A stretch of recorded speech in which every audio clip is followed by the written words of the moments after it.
traversed the tombs of Naxxramas. We've climbed every cliff on Black Rock. Now the world cries out for heroes. As a new evil rises, there will be danger. There will be doom. There will be ancient temples filled with relics, treasures, and traps. Who will answer the call? Explorers lead, and we are in need of explorers. Adventure we seek, cross land and sea. Born to come and join us. Yes!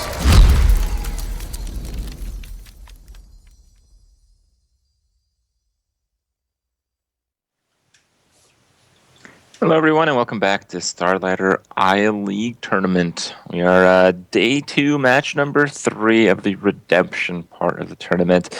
We will be seeing a little bit more of Orange, and he'll be playing against Jab. Jab is playing for the first time today, so he has a little bit of the advantage because, if he wanted to check out some of the matches earlier, he'd have some information on Orange's deck. So he's probably the favorite just from that.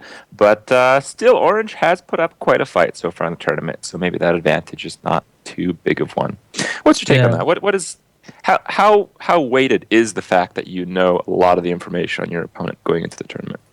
I think, for the most part, what differentiates Orange's lineup from everyone else's is the fact that there's no Druid, and it seems well prepared against Druid. And just because of the way Conquest is built, and you have to win with everything, if he's targeting a specific deck, which is the best way, I guess, to build a lineup in this format, well, I think he's got the edge just because of that. He's got a rogue against Jab's Paladin. The Mage is also pretty good against Paladin. So if you're targeting Secret Valley as well as the Druid, I think you're good to go with Orange's lineup. So I'd have to give him the edge lineup wise, but the info war might go to Jab.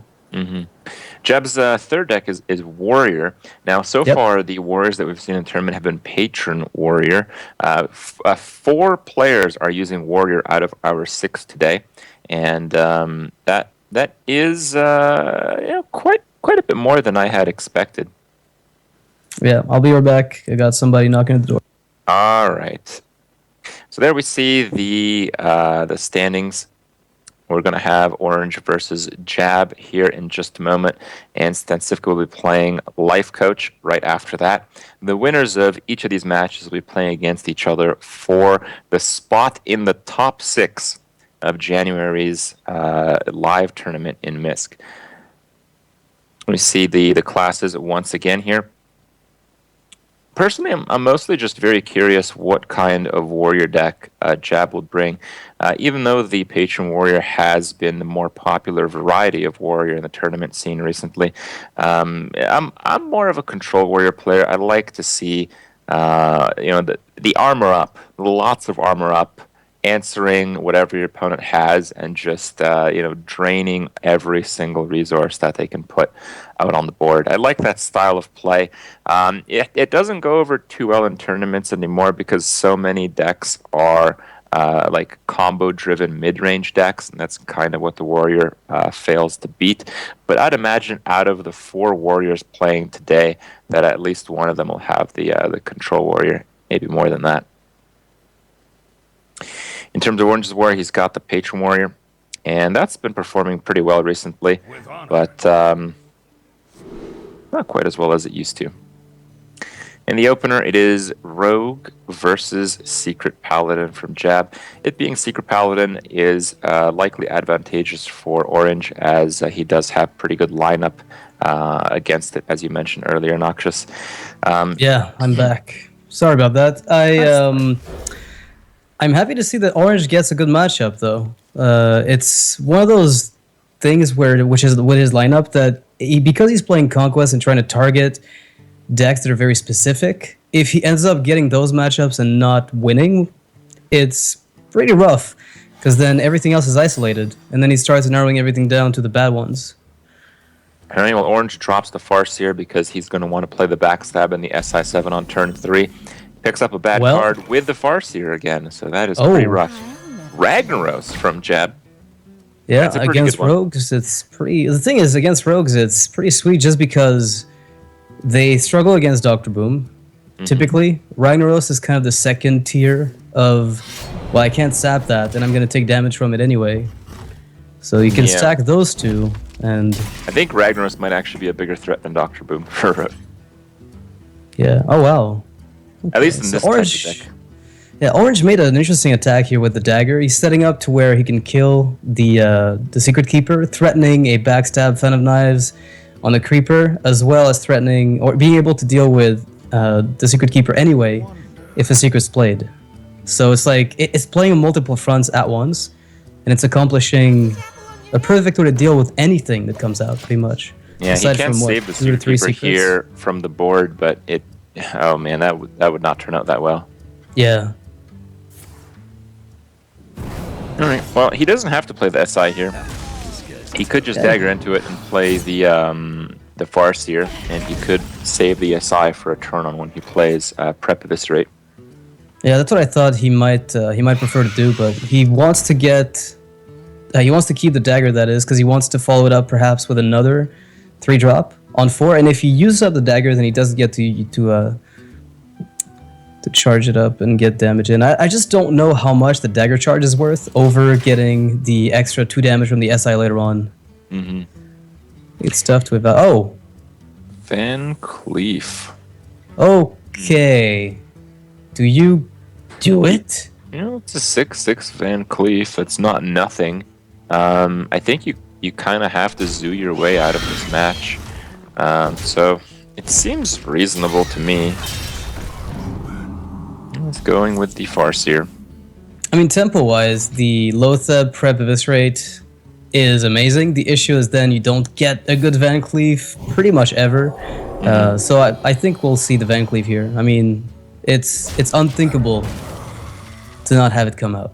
No, I think the Lotheb is probably the better choice. The So you Lotheb just prevents a trade? coin Mysterious Challenger play, and it locks out just a few other secret plays as well. So it's a really good point in the game for Lotheb. I see. You don't really want to eviscerate something like that. It just feels like it's not worth it. Yeah, because anyway you'll be stuck with the sap. Like, you need sap to make sure that you get tempo with Edwin, whereas Lotheb on its own comes with a tempo gain. Like, there's nothing that Jab could play on 5 aside from a Belcher. No, there's typically in that literally deck. nothing that Jab could Yeah, play. that's right. You're right. I think the Lotheb to prevent the coin was because you saw the coin being kept. You already have insight as to what's in that hand. Look at that prep That's worth a sprint. lot. Now there's some things that you can actually answer. Like the sap is not that bad on Mysterious Challenger. I mean, it's kind of bad. Oh, but it's not, insane. Oh yeah. I don't know about insane. I like it a lot. Oh no, I'm biased maybe, but I think sap is one of the better ways to deal with this guy. I think BGH is probably the easiest way to play on a clear board, but yeah. Sure. I like sap. Oh, well, never mind the coin on that challenger. We're going to play him as a 7-drop instead. And we're going to do pretty well with that since Orange has... No, he has the answer here. This is going to be a Blood Mage Thalnos, Blade Flurry Van Cleef. Yeah. It's putting one big minion into play. There's no more Aldors lying around in the Secret Pally list. It was popular for a little while, but it didn't stick around too long. Oh, I think we're just going to see Eviscerate. Yeah, he's going to do Eviscerate, with Prep, this Blade Flurry into Van Van Cleef. Cleef. Yeah. It's the biggest push you can make, and if somehow the Lotheb lives, you are solid. I mean, this is an insane turn. Wow, that's Unbelievable. pretty good. That's pretty much the best. Yeah. Or close to. It's got to be, right? And there's Tyrion, but you can't play it. Job just quits. That's it. All You right. can't blame him. That worked out very, very well for Orange. And a Van Cleef victory is about as sweet as they come with the Rogue deck. Yeah, that was really sick. I mean, the opener was good for Orange. I think I like the setup that he made on that Secret Keeper. And the follow-ups were just lining up. Like, that sprint top deck, I think, was what defined the game, basically. Because without that, he was using very limited options to deal with massive threats. Here's the thing, though. Like, right now, the only deck that we've seen from Jab is that slow Secret Paladin deck. That, like, it probably the worst 2 matchups in the game are the 2 decks coming that up. Orange still has left. Yeah. That's It's exactly why Tempo Orange's Mage. lineup is brilliant. And Yeah. Grim Patron Warrior. I mean, maybe like a Freeze Mage with Sheeps might be worse, but that's about it. Might, yeah. Might be worse. You always have the saving grace against the Mage because it's a fairly inconsistent deck. But that is an alright hand there. Yeah, Orange does. I mean, the fact that Orange is on the coin as well. Like, he's playing Water Elemental. Just compute that for a second. Like, this is an obvious Conquest lineup. I feel like with some of these players haven't built their lineups like Conquest very much. I feel like we've had so many last hero standings. Some of these lineups don't necessarily target something as well or as obviously as Orange's does. Well, Orange does have a pretty slow hand compared to Jab, so the inconsistency will start to show here. Yeah, but it's hard to not eventually get something to... Oh. Some of the next few turns are going to be like Water Elemental into Water Elemental against a Paladin. I think this game is really going to come down to Orange picking up a ridiculous Flamewaker a little bit later in the game. That's what it's going to take to win. I mean, I still think he's pretty far ahead here. He is pretty far ahead, especially given the fact that the True Silver will not be able to attack face next turn. So the second Water Elemental from Orange is actually going to lock out future weapon attacks here. Yeah, and another card for Jab that's going to be dead as long as the Water Elemental is able to attack face. So he's looking at a really bad turn. Competitive Spirit with Muster is just not compelling because you lose the charge, but if you never expect to attack with it, then it's useless. So you might as well play it and just hope that your board doesn't get decimated by Flamewaker, Arcane Missiles. Well, just the fact that it hasn't yet kind of means that it's probably not happening right now, but we'll have to see. Mirror Entity is pretty good here. I mean, there's one specific card that you want to try to play around. So, let's see. All right, you do Mirror Entity and Frostbolt. Yeah, it's pretty tough not to. I mean, you can spam everything. That's true, actually. You could spam everything. You could do Mirror Entity, Frostbolt on the 4/3, and then Arcane Missiles. Yeah, it's... What an answer. Yeah, what an answer indeed. And now this means that if some of the 1/1s die, the Competitive Spirit also loses value.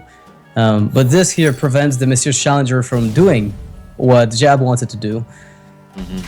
Oh man. And the 6/6 will be given to Orange, donation from the US. Yeah, I mean, it's a 2-mana 6/6 when it comes to a tempo play, so very, very strong stuff. Now, there's a few decisions to be made. Do you want to kill the Water Elemental, or do you want to kill the Sorcerer Apprentice? I feel like the Sorcerer Apprentice is actually more of a dangerous card because you can just continue to get tempoed out, while the Water Elemental just locks out mostly your weapon and big minions. But I don't know. I don't think that's as big of a deal right now. I mean, you've seen one Arcane Missiles without Flamewaker, so there's probably a decent argument for killing the Sorcerers. But I feel like you might as well. If you're going to make a trade, kill the Sorcerers with the Creeper and then just push. But it's so risky. You need to top deck something massive if you're Jab here. Because this Mage with 3 cards has got you basically where he wants. Alright, well, he makes the most defensive play against those random ping effects that this deck is known for. But we'll have to see if it's actually going to come out. I think the Manworm Unstable Portal is probably the way to play this out. Yeah, you got a Flame Cannon to kill something if need be, but it's not going to be necessary for now. Unless the Avenge hits the... Nah, it's too random. It does nothing. You can just pop the Spider with the Talent Challenger if you really care. Okay. It's a reasonable outcome. Yeah, I mean, you can ping the 2/1, Flame Cannon. I mean, not Flame Cannon, but trade the 6/6 that is into the opponents. How does Jab recover this? Dr. Boom top deck would have to be it, right? Something along those lines. I keep feeling like... what can we expect here that might be very good? Oh, Arcane Explosion's okay. Vaporize if you're leaving big stuff is alright. But I think with a Creeper on the board, you're going to be more than happy to get the Explosion later. Oh, Sludge Belcher is not too bad. Another slow card, though. Pretty good though, because you can make the trade it with is the water pretty and good, trade. but it seems like Jab is just not going to win this game. Well, And I think Jab considering, can win, because right now he kills the Mana Worm and puts the Noble Sack. That stops the 6-3 dead in its tracks. The weapon finishes it off, and then he's got a 5-5 and a 3-5. Yeah, Right. Jab is potentially recovering from the disastrous opener that happened from Orange over him, but let's not speak too fast. yeah, let's see what Unstable Portal delivers on. Wow. Not a big delivery. Well, I mean, it's 2 oozes, but it doesn't do very much. Now, the Flame Cannon is as good as it's going to get here. Arcane Explosion as well. This is pretty okay turn, all things considered. Mm-hmm. You may not pop Noble Sack. You know it's not Redemption. Yeah. Well, guess we're playing oozes. Yeah, popping the Noble Sack was an interesting point. I don't think there was much of a risk to be made by playing the Ooze, and if you play the Ooze and nothing triggers there, then it is Noble Sack, and if it is Noble Sack, you might indeed choose not to attack there. All right. I haven't really seen much of Keeper of Oldemont plus Ooze, now that I think about it. Yeah, I've seen quite a few yesterday, and it worked out okay. It's just if the Paladin is behind by a lot, it's difficult to get too great a value. Oh, great pickup there by Orange. Just a big minion to put down. But look at that beatdown. Alright, so I thought Jab was almost done for with the start that Orange had, but after that Creeper being able to be buffed by Kings, things turned around a bit. Yeah. Without that Mirror Entity, I think Orange would have just been dead a long time ago. Well, if Orange gets a good draw here, it's still a game that he can win. Flame Strike. That would be pretty good. That'd be hilarious. I just don't Counterspell think is he's running terrible, that. though. Yeah, I mean, he's gonna have to go for a Hail Mary at this stage, right? Yes, I believe he has to go for a Doomsayer. Yeah, pretty much comes down to what that Shredder gives. And that is Nope. not it. Well, Orange's Mage falls down against a matchup that we thought it was favored in, which I think is still the case, but no Flame Waker makes this Yeah, perhaps a bit tougher. That was a huge win for Jab. It was one that he was falling behind in quite drastically. And it's not only that, it was the fact that if it lost to the Mage, the Paladin had to beat a Grim Patron Warrior, which it doesn't seem like it would very frequently.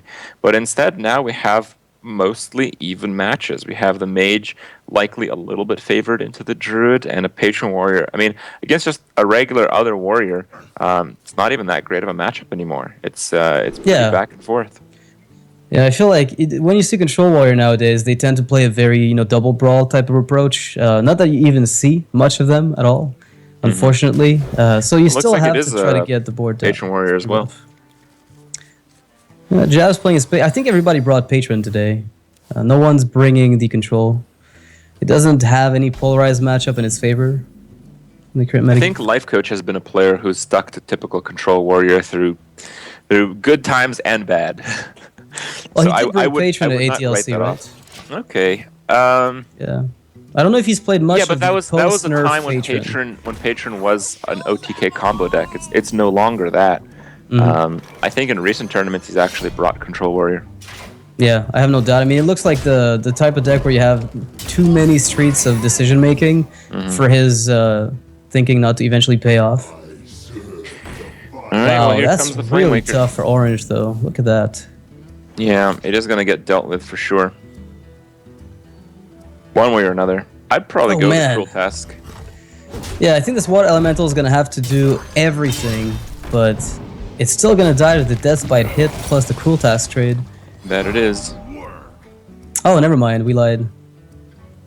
The Mirror Entity from the Okay. Scientist is Yep, actually yep. copying this up. Yeah, that helps quite a bit. I didn't catch the secret. And the Water Elemental can't actually do too much. It looks like he's going to try to play the Ghoul to prevent the... It's a very, very good play here from Jab. Yeah, That makes it plays so into- he's basically secured his position against anything Orange might do, where otherwise it would not have been the case. So very, very good play there. Yeah, also works super well with Battle Rage. I mean, I guess you can guarantee that you're getting at least 2 cards out of it, because 1 minion is likely to live. What to do? Yeah, I mean, what could come out of this that would pose that big of a problem? Not very much. No, but it does stall the water level for a turn. Yeah. Yeah, see this Frostbolt here, this is pretty much the good counterplay from Orange, not overextending at all, just forcing the warrior to play a weapon to kill a 2/1 that he gave you through Entity, and then you play the Water Elemental. But that Spite Face here is still a good play. yeah, you've seen 1 Frostbolt, so you can still override the weapon if everything goes wrong and you absolutely need to kill this, but I don't think you will. All right. And it's on Orange to make a play that brings him back here. He might do just like flooding the board play, Mana Worm and Water Elemental, but that is going to get punished. Yeah, I mean, that's a full clear for Jab, and he still keeps... wow, okay. You can even play the Armor Smith on the back of this. No, you can even play the armor. Battle Rage on the back of it. That is the bigger deal. Yeah, that is insane. Just get card draw on top of armor, on top of full clear. Yeah, Orange is going to have to top like something sick on 6. Ethereal Conjurer looks like something that you have to find, or the other Water Elemental. Yeah, he's just quickly running out of steam, and he didn't really accomplish much with his opener. Ugh, okay. I mean, it's so exhausting to look at this. Yeah, you know where it's gonna go, but it's like Orange just played a game with this deck where he desperately needed Flamewaker, didn't get it, and now he desperately needs cards that aren't Flamewaker, and he's just getting Flamewaker and dinky spells that don't have much value. yeah. And Jab has the Belcher as well, with the Dread Courser, which means any attempt at minion board control from Orange is just gonna get denied. Especially with the Dr. Boom being picked up, right? Like, assuming Orange plays Dr. Boom, Jab still has his own, plus a line of taunts. There's almost no way that he gets pushed off here. Orange knows it, but he's going to play this out. Yeah. You know, he was considering playing the Dread Corsair first, but, I mean, that would make it so a Mirror Entity might give the Flamewaker a little bit too much value. So it's important to play afterwards, just as he does there.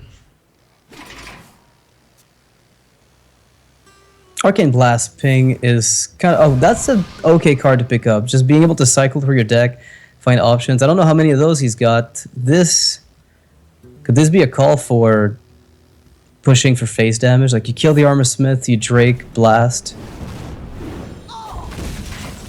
Oh, man. Okay. Pretty rough stuff. Yeah, really. I mean, Dr. Boom, when you're already winning with a minion and a creature against a deck that's supposed to tempo you out. Fireball Ping will take care at least of the Dr. Boom. The Unstable Portal could be a big game changer, because Orange has nothing right now that will win the game. And that is not it either. No, it's not. But he's probably going to have to play that still. Yeah, I mean, it's a 3-2 that gives your boombots, like the opponent's boombots, more damage output because they finally ping your face for 3 to start with. Yeah, I don't...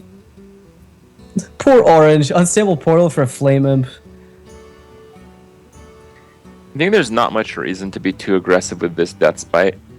Because, oh, apparently... Unless you set up next turn lethal, right? With Grom. So you're pushing right now for next turn lethal if you're if you go in. I guess that's You true. can even slam a boombot. Just do it. I don't think there's much need for that. Well, that is a pretty okay card. But he's still dead next turn unless he picks up a way to heal himself or taunt up, which he doesn't have.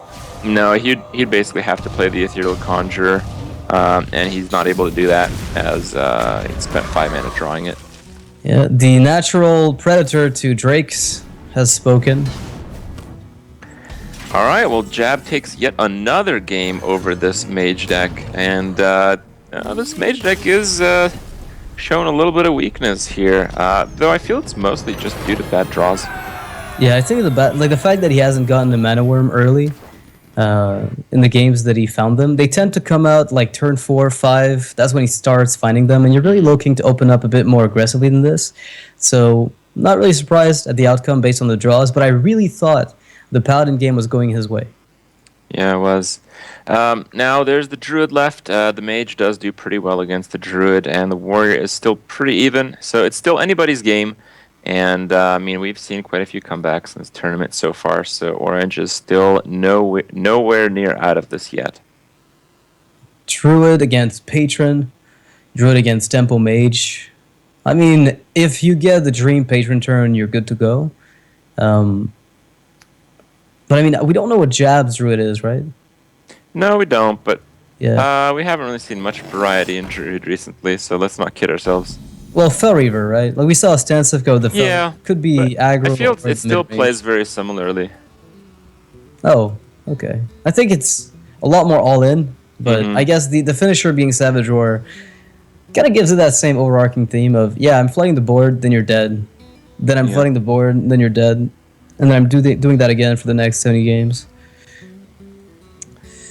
All right. Well, he finally gets a Mana Worm opener, but it is answered immediately with the Wrath from the Druid.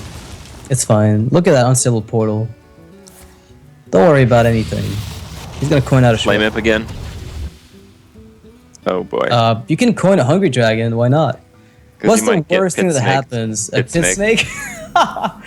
Oh, Pit Snake yeah, is I bad, guess. man. Pit Snake I know, is really dude. bad. They had to nerf that card, right? They absolutely had to nerf Hungry Dragon.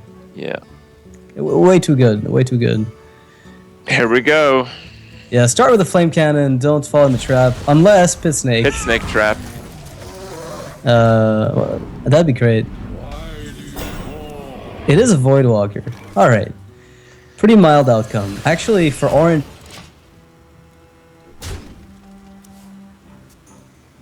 It's a good one. For the Druid is really annoying.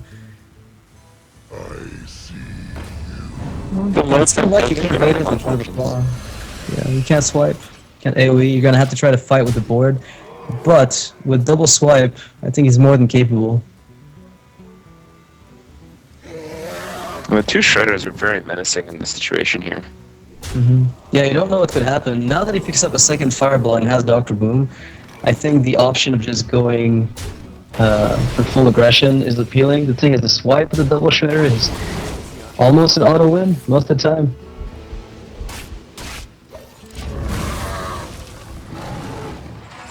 Yeah, looks to be working pretty well.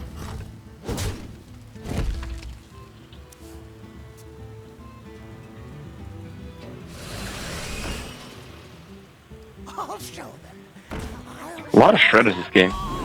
Very fun card. I think it's worked out mostly better for Jab though. The Dr. Boom here. Oh man, it looks like Yeah. this Mage deck might be falling all the way down. If the Mage Yeah, I deck loses feel like here, it would the actually weakness, 0-3.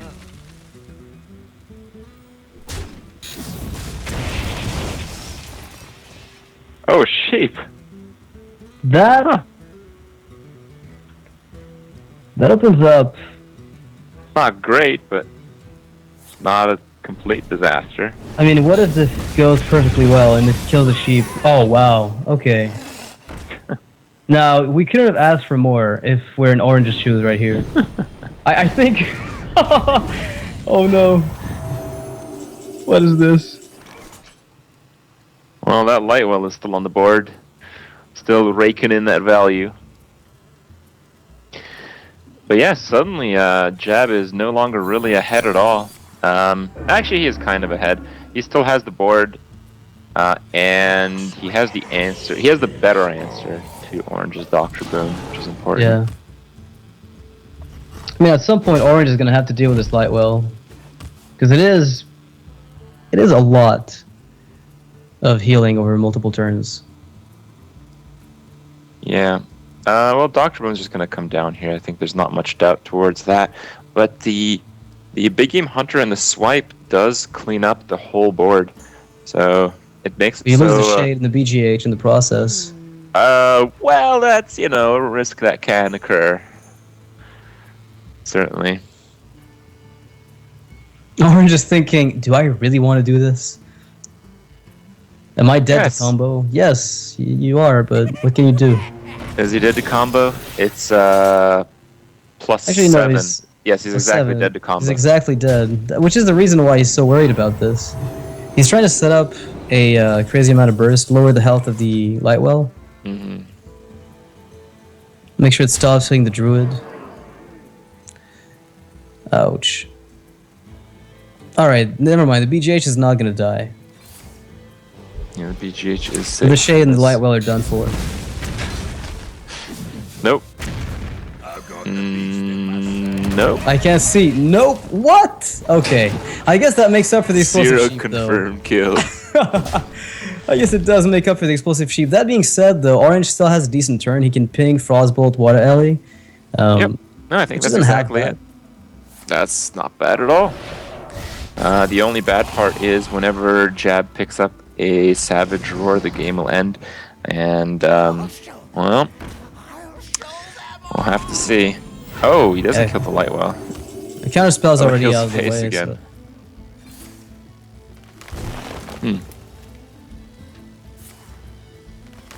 Flawless victory.